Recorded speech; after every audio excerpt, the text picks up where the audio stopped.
So what is important about these latest round of assassinations or strikes is that they're occurring after a period of fair de-escalation. So over the past week or so, we haven't seen any targeted Israeli airstrikes on vehicles, direct assassinations. So, and then yesterday we saw these two precision airstrikes in different towns in southern Lebanon and not alongside the border. So yes, these airstrikes were in southern Lebanon, but they were not within the areas that are usually subject to daily exchange of fires. We're talking more than 10, 15 kilometers away from the border. And we're seeing also Israeli announcements of senior commanders, as you mentioned, Ismail Yusuf Baz, according to the Israeli side of the story, has served for decades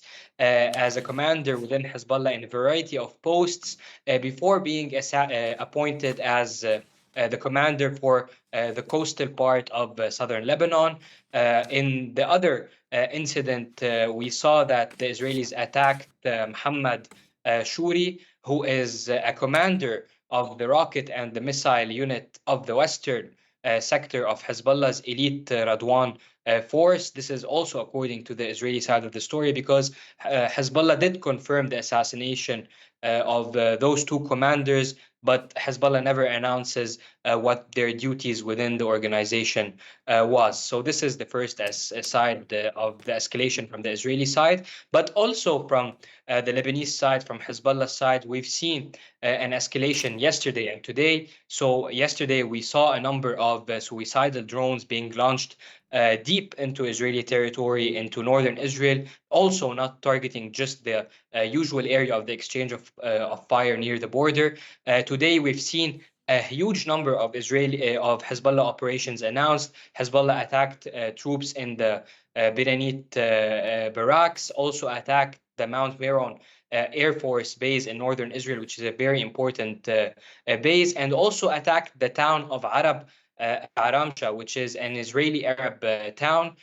That town has been attacked for a number of times in the past couple of hours, and it seems that there are injuries among civilians in that town as well. So yes, we have an escalation from both sides, and it could possibly be linked to the fact that there is some sort of pressure on Israel not to retaliate against Tehran, and this pressure is coming from the northern side of the border. So, Rawad, we're seeing again this escalation on both sides, as you just said, but are we heading toward an even bigger escalation, would you say, not just on the border, but in the region?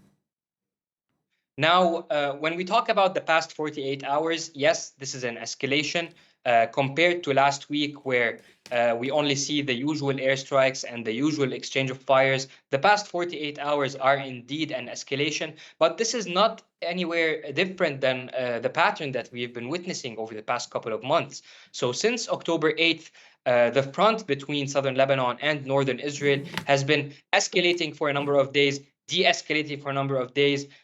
There is always exchange of fire going on. However, the intensity of that fire, the distance out of which Hezbollah attacks deeper into Israel, or the distance out of which Israel conducts its airstrikes, has always been fluctuating between going back to that contained area alongside the border of 5 to 10 kilometers on each side, or sometimes deeper attack from either side. So yes, we're seeing an escalation over the past 48 hours, but we've also seen this pattern of escalation and de-escalation since October 8th, when the skirmishes between the two parties have started. So yes, the past 48 hours are worrying. Indeed, there is escalation, but is no different than what we've been seeing over the past couple of months.